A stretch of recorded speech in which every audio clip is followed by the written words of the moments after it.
Hickory dickory dock, I'm about to fill up my sock full of gains, as we have now reached the point in the delayed money supply fractal that will not only pump the bulls to infinity, but potentially to infinity and beyond.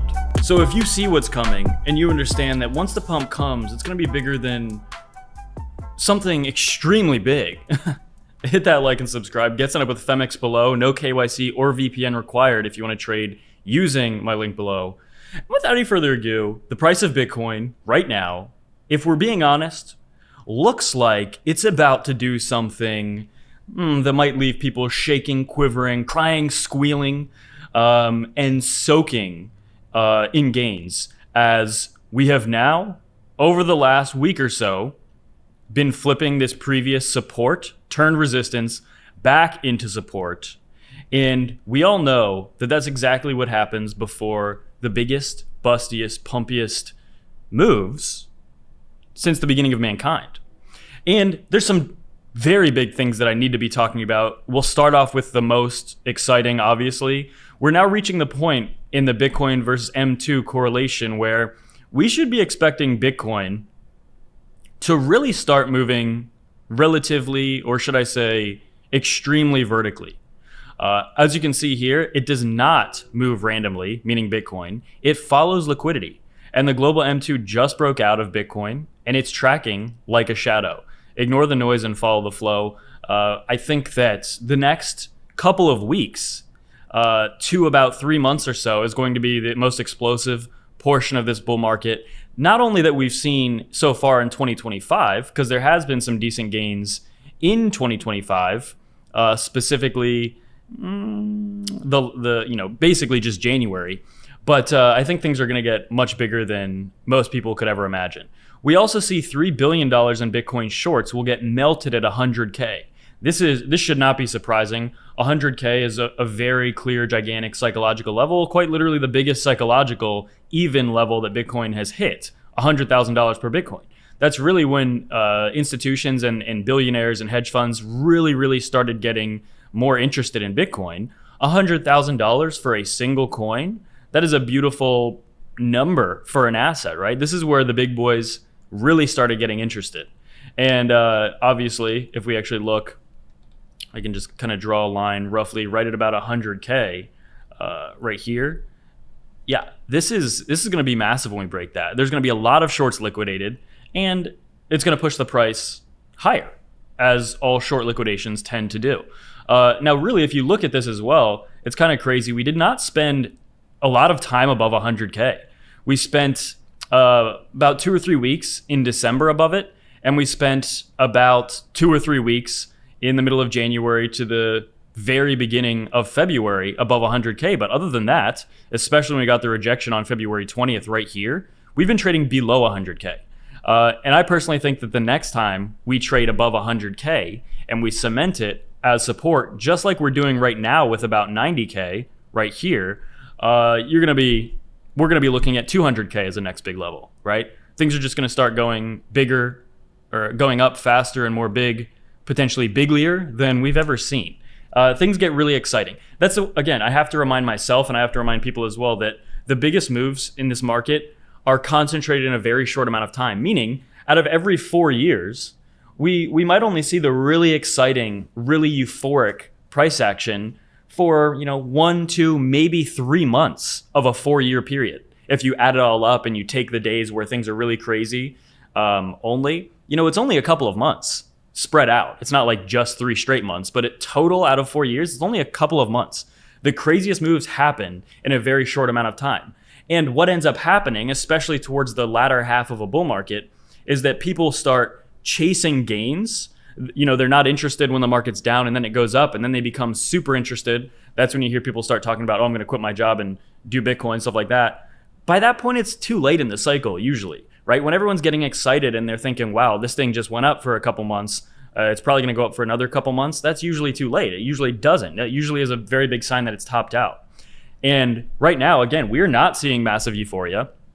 We all have the data that shows these metrics. Me specifically, one additional metric I have is just the social data, like with social media and YouTube and Twitter and stuff like that. Those metrics are still very low. We are not seeing the engagement and the excitement that you get in a bull market. especially in those rare just a couple of month periods where things go crazy. The biggest moves have not happened yet. And again, this chart, which I continue to bring up, is one of the best illustrations of it. You can see when we compare Bitcoin right now to the previous cycles, blue being in 2021, red being 2017, and green being 2013. Here we are in orange right now, and we have not seen that major leg up yet. And we're right in that sweet spot where we can expect those sweet gains to be happening relatively soon. The biggest gains that we should expect during these bull markets. And according to Bitcoin Charlie on X, Bitcoin is about to rip some major buttholes. You can see this very clear level of resistance that we've been trending right below. Typically what you see right before these big major moves. I'm bullish. How do I sum it up? We see that Goldman Sachs is ramping up efforts in Bitcoin and crypto under pro-crypto Trump administration. Yeah, I think this is one piece of fundamental news that is going to drive these markets a lot higher. When Bitcoin reached $97,000 per coin the first time, I think he had a typo here because 2025 in November didn't happen yet. November 2024, ETH was about 3,200. Now Bitcoin's back at that price, but ETH is like about half of that. It's down about 50%.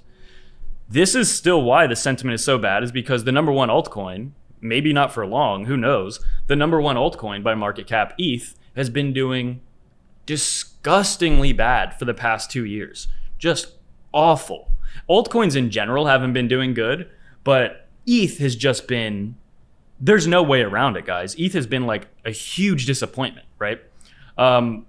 And a lot of other coins are kind of vying for that top spot in terms of the top altcoin.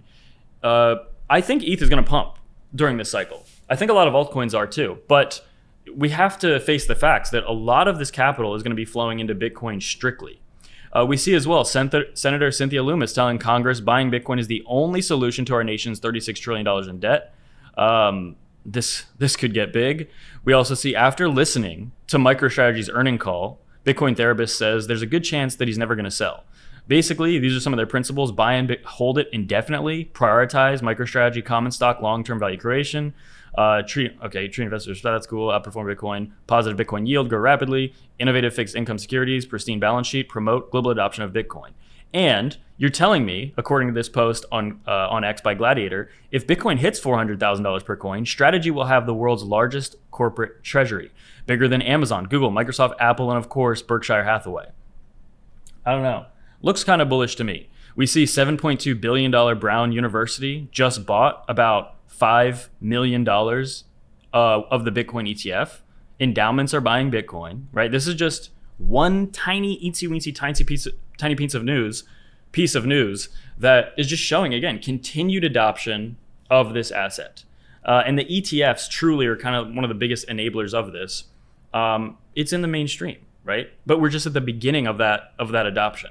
Giga bullish. We see Bitcoin price forecasts for 2025 range from about 122,000, slightly above our current all-time high, all the way up to about $700,000 per coin, according to major banks, investors, and funds. More estimates fall between about 200 to 250 is the kind of like the average, with BlackRock's $700,000 target assuming that 2% to 5% of institutional portfolio allocation will be to Bitcoin. These are crazy numbers. Could we hit none of them? Sure. Could we blow past all of them? Sure. Nobody knows. This is the very first asset in human history that has a fixed supply and all of the other insane characteristics that Bitcoin has. Nothing else has ever had something like this. Backed by electricity, backed by proof of work, the most secure network in the history of mankind. It's crazy. The sky is truly the limit. But we see Bitcoin dominance also making a new cycle all-time high. This cycle is different because when BlackRock and Saylor buy Bitcoin, they hold it. They don't swap them for altcoins. So again, that's another piece of evidence of why altcoins have not been moving. It's just a fundamental fact that BlackRock, these ETFs, and Michael Saylor and Strategy have been some of the biggest buyers of Bitcoin and pushing Bitcoin higher this cycle. And I think it goes without saying that the price of Bitcoin right now, nobody can predict exactly when it's going to go back above 100K or 200K or when it'll have a crash.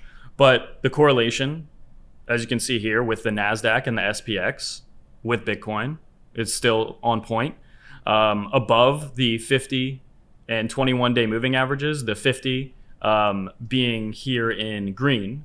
We got recently a bullish cross with the 21 going back above the green, pretty big. And overall, the market is in a very interesting place. Obviously, the weekly chart is insane. We just had a giga bullish RSI cross that we have not had since September, right before Bitcoin went from about 50K to 110K. And the MACD is following suit like it always does, slightly after, maybe a couple weeks after.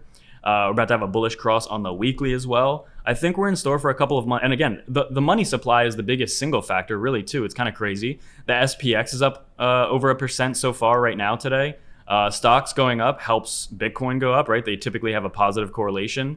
Even though Bitcoin has been doing well the past few weeks, while the stock market has not necessarily been doing well. The US dollar is still below 100. Stocks, MicroStrategy looks like it's on the verge of a breakout. Tesla doesn't look great. Maybe that'll go up sometime too. But overall, yeah, I mean, I couldn't be more bullish on this space. Things are looking big, but not only are they looking big, they're looking scrumptious. And get signed up with Femex or Femex below if you want to buy Bitcoin altcoins or trade. No VPN or KYC required if you sign up using my link below. Without further ado.